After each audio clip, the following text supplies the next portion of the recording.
Secret Headquarters is a superhero film that borrows a lot from other films. It's humorous, full of action, and has a few good performances, but the soundtrack and plot are bland. The overall feel is polished but soulless, and it doesn't tread any new ground. All that said, I enjoyed the film. The film sets out to show us some extraordinary powers and maybe a decent fight scene or two, and it succeeds on those fronts. The CGI work is top-notch and creative, and the fight scenes were energetic and fun to watch. I liked that they had real sets for the actors to move around on, and it looked like they were really interacting with something, even if it did end up being CGI'd over. Scoble especially did a good job of selling the guard's computer system. Most of the adults in the film are a little lifeless and rigid, but there are a few adults like Williams, Penna, and Melton that give a decent performance. The kids get the lion's share of the screen time and make good use of it. They had good chemistry amongst themselves and were funny and likable. For standout performances, you had Michael Pena as the villain and Walker Scoble as the lead. Pena is hilarious and relatable while enacting his schemes, and Scoble shows off a good range of emotions.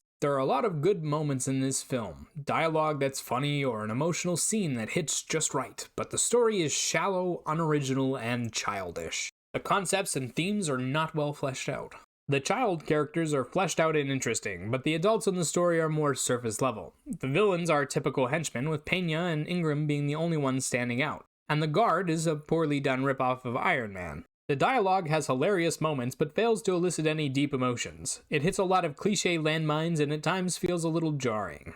The music sounds like it was copied from another superhero film. Sort of familiar without being interesting or exciting. It has this very flat feel to it, and it isn't all that noticeable throughout the movie. I had forgotten all of it by the last line of the credits. For the intended audience, this movie is probably a decently put together superhero action movie. That audience, however, is young children who haven't seen very many movies. If you don't have kids and are an adult, give this one a miss. If you do have kids, it's a decent film. 5 out of 10.